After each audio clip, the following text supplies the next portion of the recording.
Hi everyone, it's King Billy here, back with another Idle Heroes video, and today I was just kind of sitting here wanting to make a video with not much content really going on in the game or in the kind of news world of Idle Heroes, so I thought why not start making a series on best heroes in each faction. So today will be part one of that. We'll look, I think the plan will be to look firstly just going, well, I was thinking go from left to right, so I would do Shadow faction first and go along from there. But in my head, I also realised that Ormus is due a rework soon. So I'm kind of thinking, all right, if he's going to be due a rework, I want to do that. If it's coming out probably on Friday, so I may as well wait till after then to do that one. So I might do Investor will be getting a rework as well from the Forest faction. So I thought I'll probably do Shadow, then Abyss, then do Fortress, then do Forest. Vestra will have her rework and also probably have a new hero. Will that be on Friday? I'm not sure. I'm assuming it'll be Summon event on Friday, so we'll probably have that then as well. So I thought obviously we want to make sure that's in place before we do that one. Got a little sneak peek of something for the new hero as well for the Forest faction. So this is the picture that we've already showed. So it's kind of just in forest plus these kind of green and red feathers, or kind of leaves maybe, plus these kind of either bird feet or kind of tree feet, I'm not sure, plus the spear will equal question mark. Now what they've then released is this picture from, it's kind of like DH Games get these official kind of illustrations out. I think they're called chat heads. They're a bit like kind of like an illustration, like a Funko Pop style kind of thing. So yeah, that's kind of what she's going to look like. A lot of people are saying warrior, but I don't know where they're getting warrior from. I think it might just be an assumption, but as far as I'm aware, there's no female warriors in the game, so that would be pretty cool. And hopefully should be a good hero. I'm thinking she should probably be pretty good if she's going to come out kind of like not long before the Black Friday event. So I think they'd probably want to put her out then, possibly to tempt people that in the orb event the following week after the summon. If that's the way it works out, then they would possibly use their orbs to try and get her. I don't know. But anyways, that's what she'll look like. So just to show you a comparison, there's Ada with the kind of, what's it called? Like, I don't know, the fish lady kind of skin. That's what hers looks like. That's what Amon-Ra looks like. That's what Oberon looks like. So they're quite, no, I wouldn't say accurate portrayals, but they're definitely, you can definitely tell who they are. Michelle as well there, you can tell that's Michelle with the wings and what have you. So I'd say that one there definitely gives you a kind of idea of what she's going to look like. She's got those kind of green, as I say, either leaves or feathers with the red tips again. Kind of some blue skin going on, some face paints and stuff. So pretty cool looking with the green hair and stuff. So we'll see when that comes out, or when we get a kind of update of what she's going to look like officially. Then we'll share that as well in another video. But that's pretty cool for now. So that brings us back into this video here, and basically we're going to go in, as I say, Shadow, Abyss, Fortress, Forest. Then I'm not sure if this will be one video for the light and dark or one each. I'm not sure, because there's not that many heroes to go over really. And I can probably get, yeah, I can get a top 3 there, and I can get this one. I've got a top 2, and then I've got like another. I think I know which one I'll go for, but there's definitely honourable mentions. So, anyways, one thing I wanted to say before we go over the Shadow faction is just to be aware that the way this works is scroll to the bottom, and I wish I would put the best heroes at the top, but whatever. We can't control that. So yeah, not on you. Obviously, click on the book, scroll to the bottom of the, then choose the faction you want. But so Shadow faction, scroll to the bottom.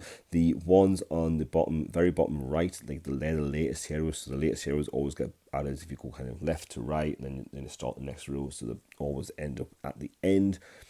And usually the new heroes come out, they're usually like better than the previous heroes that have existed. So you'll find that usually your best heroes, if you're unsure, are going to be down at the bottom right. Not always the case, but generally, as a rule of thumb, if you can't think and you don't know, then go there. All right.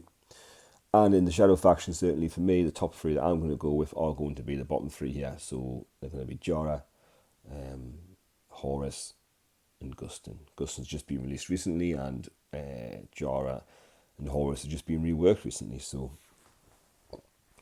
they're the three. Okay. What I will say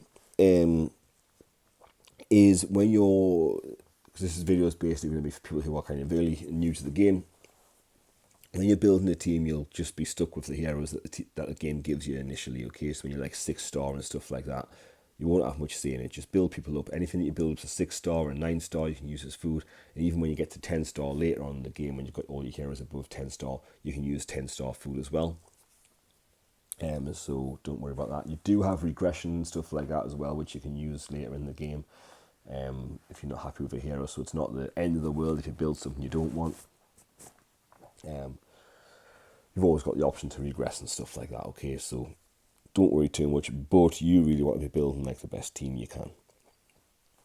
All right, also bear in mind, so you know when you've got like something here, he's a priest, he's a warrior, she's a mage, he's a ranger. Think about that stuff, okay? So when you're building your team and you've got your guild tech, you don't want to be spreading the guild tech across all 5 classes, you know? So you really, if you concentrate on like, I don't know, like one at a time, but if you've got like a warrior and you've got like, say, like have 3 warriors in your team, like I used to have like a few warriors, then I had like 2 priests, I had like Vesser as a healer, and then like Cruz as a support unit. So I think I had like warrior, I built that up first, then I built up the priest tech, you know. And also bear in mind when you're doing that, you might not necessarily need everything in that tech tree. So for example, if you might not need speed, if you're just doing PvE, you might not be bothered about speed. You might not need to build the speed up. So don't waste your guild tech. Think about what heroes you've got in that class and where you need to actually apply the guild tech. Okay, you don't necessarily need to max out every guild tree. All right, so bear that in mind when you're building your team as well. Obviously, as the game goes on, you'll start to realize which heroes you want, and the more the question you'll have isn't which one should you build. It's more like which 5-star heroes do I use as food. So you might end up feeding out a good hero, not known as a good hero. So that's where videos like this are going to come in useful. So we'll start off here with Jahra. So let's look at Jahra. So as I say, this is going to be like a top 3 in no particular order, because the heroes that I'm going to choose are all kind of good for different reasons. So it's not necessarily that one's better than another. It's just they are different. They are good in different areas of the game. Okay, but what it is really is that these are the 3 that I feel are most worth your time and resources and energy in building out of the faction. Okay, so one of them here at the top 3 is Jahra firstly, and she is mainly a PvP hero, so that's player versus player. So like when you're fighting 6v6 and you're fighting against an actual other person's teams. Okay, she's not so good for PvE because that's more like boss damage, and she's based on crowd control. So she's got, as you can see here, freeze and petrifies. You can't crowd control the boss basically, so she loses those skills straight away fighting a boss. But in PvP, she can use those against the other players' heroes. Okay, so let's go over this quickly. So the first one is Evil Infestation, active skill. So when an energy bar is full, she'll do the active skill, and it deals 235% of attack damage against 4 random enemies. It poisons them for 3 rounds, dealing 150% of attack damage per round, and meanwhile has a 25% chance to freeze them for 2 rounds, and a 25% to petrify them for 2 rounds. So in theory, hits 4 enemies, 1 of them should get petrified, 1 of them should get frozen. Okay, not that button, this one. Jahra's Temptation is the next one. So the passive skill is a basic attack targeting the frontline enemies. It deals 120%. I nearly said 125 for some reason. Deals 120% of attack damage and has a 100% chance to steal 20% of their attack for 3 rounds. So basically, if you're going in PvP, you'll have 2 people usually. As long as they've got a full squad in there, you'll have 2 people in the front row, and she will steal 20% of her attack. So hopefully that person's got a high attack, so you can steal a lot of attack. If that person's like a support unit with not very much attack, or a healer or something like that, then there's not much attack to steal from, is there? So bear that in mind when you're looking at using her in your team and look at the opponent's lineup. Also, Shadow of Night is just like a stat buff, so attack plus 20%, crit plus 30%, HP plus 25%, speed plus 40%, damage against frozen and petrified enemies is plus 60%. So she'll petrify or freeze an enemy, and then she'll deal more damage against that enemy. So it works together. And the Guardian Spirit's the last one there, which is whenever a foe is petrified, she restores self 250% of attack HP and increases self 10% of attack for 2 rounds.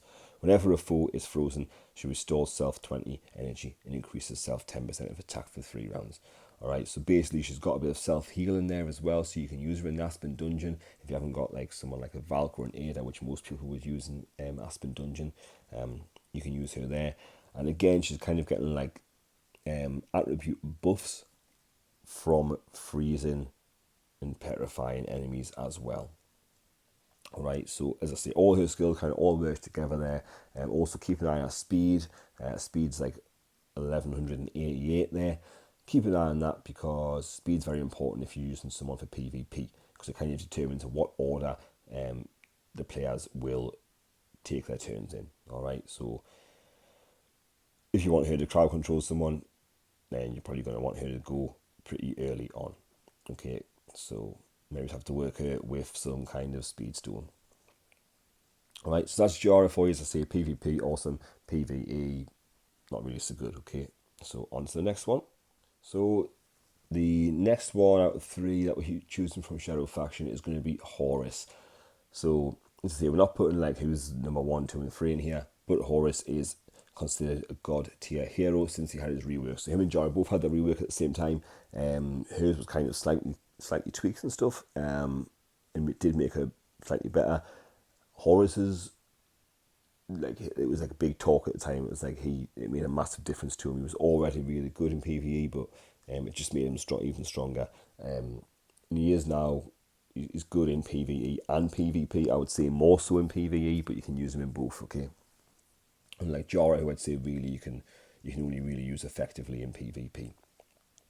Alright, so if you look at his like stats, he's got like most warriors, he's got like quite a lot of health. His speed's like not as much as Jahra's. If we look at Jahra, his attack's actually less than Jahra's. His defense is higher. Okay, but they don't matter that much. And the team power in the top left, the little fist there, don't worry about that too much. That doesn't actually matter that much in the game. It's more about what the skills they've got and how they work in synergy with the rest of your team. That's really important. Okay, so what's important for this guy, if you look at his stats quickly, information here, block is on 60%. Okay, and that comes from his second passive here. At the last one it says blocks plus 60%. Okay, and that's important to Horus, and we'll discuss why, and it's mainly because of his last passive, which is Crimson Contract, but we'll discuss that at the end. Okay, so the first one he's got is his Torment of Flesh and Soul, which is his active skill. So again, that's when his energy bar is fully used as an active skill. And he deals 206% of attack damage against 3 random enemies, bleeds them for 100% of attack damage per round for 3 rounds. Bear in mind, if you're fighting against PvP, you're going to have like 6 enemies to fight against, so you're only going to hit 3 of them. If you are fighting against bosses, it should be 3 bosses at the most, so you'll hit them all. Okay. If the enemy is in the front line, it deals an extra 15% of the enemy's max HP damage. Again, if you're against a boss, they're going to have a lot of HP, like a lot of HP. So the damage therefore caps at 1500% of Horus's attacks. So that's just something that the game basically put in place. Like DH Games put that in place so that you can't do ridiculous amounts of damage. It just stops you against the bosses. If you're in PvP, you probably won't need the damage cap because the enemy's max HP won't be like stupidly big. Now, if the enemy is in the back line, this guarantees an extra 108% of crit strike damage. Okay, so that's the active. The Corrupted Rebirth's just a stat buff. So HP plus 40%, attack plus 30%, armor break plus 40%, which is nice. And the block is plus 60%, which you mentioned is important for Horus. Descending Raven's the next passive, so whenever a hero on the battlefield releases their active skill, Horus gains 5% of attack and 2% of crit damage. Now, if you're new to the game, sometimes you don't understand things like this, and you might look at it and go, well, 5% is not very much, neither is 2%, but read it properly. So whenever a hero on the battlefield releases active skill, So it doesn't say whenever one of your heroes on your team does it. It doesn't say when someone on the other team does it. It says any hero. So if you're in PvP, for example, and you've got 12 heroes on the field, anytime someone does an active skill, Horus will get 5% of attack and 2% of crit damage. So just over the rounds and the rounds and rounds, he's going to do more and more damage. Hopefully he's going to last till round 15 and do a lot of damage. And the reason that it might get to round 15, and we're going to show you that now, and also discuss the block, is this one. So his last passive, Crimson Contract. With every 3 successful blocks, Horus dispels all effects of being crowd controlled on self. He deals 20% of max HP damage on 3 random enemies. So if it's bosses, that'll be all 3 of them, remember. Damage caps at 2,500% of Horus's attack on this one, and he restores self HP by 40% of the damage dealt. So before his rework, he didn't have that, okay? But now he's got that self HP restore for 40% of the damage dealt. So if he's doing it against the bosses, he's doing loads of damage and basically fills his health bar right back up again. If he's doing it in PvP, the damage won't be as much, so the heal won't be as much. So you'll still heal, but it might not be his full health bar, okay? But that's why block's important, because he has to block 3 times to get this skill off, and this is his strongest skill that he's got, alright? So, look at my Horus here. You only get 60%, alright, Horus? There's mine. So mine's only at E2. You start with a base of 60% once you unlock this second skill here, okay? Or the first passive skill. So for me, what I've got at the minute, let's look at his stat. I've got him on 110% block, alright? How do you do 110% block? Okay, so for me, I've got 25% block from that one, from the stone, from the block HP stone. I get 10% block from using this part of the warrior's armor, okay? It's a warrior, so that's how that works. So you can get rid of all 3 the other bits if you want, and just have this bit and you still have the 10%, okay? The other thing is, on here at the minute, I've got damage reduced HP, okay? Now, that's to give him, because he's only E2, not E5, I kind of got him on that to kind of keep him alive longer. But if he's doing his heals, if he's getting his blocks off and doing his heals, then he should stay alive anyways. If someone's got precision though, the precision kind of counteracts the block. So if you're fighting 3 Sigmunds, they've all got 30% precision, that'll knock, in theory, I don't know exactly if this is how percentages work, but let's just say, for simplifying it, that gives them 90% counteracting of his block. So if he's got 110% block and they've got 90% precision between them, he's going to only have 20% block chance, alright? So in those scenarios, when we're high on, that's majority coming in there, we can throw on Invisible. Invisible gives him another 20% block. So throw that on, it's giving him 130% block, alright? So therefore, if they've got 90, he's still on like 40% block, in theory. But when I've used that and fighting the 3 bosses, I tend to find that I don't get any blocks in. But other than that, everyone else that you fight against, it's fine usually. So that's how that one works, okay? But yeah, you want him to get a block. You want him to get those blocks every time, because as I say, it heals him up to keep him alive, and it deals the biggest damage against the enemy as well. Alright, so that's Horus for you. As I say, Horus is absolutely epic. If you get a chance to build them, any chance you get to get any 5-star hero copies of Horus, just go and try and get them.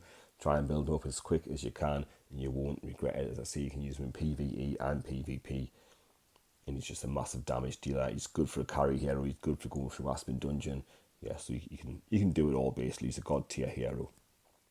And last but by no means least is the new boy, Gustin. So Gustin came out. He's a hard one to measure, because he's not like a damage dealer. You know, you can't just look at it and go, "Wow, look at the damage he did." But what he does is he supports your rest of your team, and the way that he does that, he doesn't do it by like Cruz, for example. He does like a 50% weaken on the target. Heart Watcher in PvP by round 8, it's just a 10-star. By round 8, she's up to like a 300% multiplier of damage for everyone. You know, stuff like that. This one isn't like that. This one is more, he'll do a bit of damage himself, which I'll show you that on the skills, but you'll also have, if you've got a debuff on your team, you'll get rid of them. If the other team has a buff on, you'll get rid of that buff off that team as well. So that's what it's cool at. So let's have a look at him. As I say, he's a priest. He's got a cool little dance going on, stuff like that. He's got his little totem in his right hand. His left hand's carrying that little like bucket of souls or whatever. It's pretty cool. I like it. He's like a kind of like a witch doctor or something, isn't he? I don't know. From a little tribe somewhere. So the demon totem's his active skill. As I say, when his energy bar is full, that's what you use. It deals 200% of attack damage against 2 random enemies. It places 1 demon totem for 3 rounds. Has a 60% chance to remove 1 attribute buff on targets.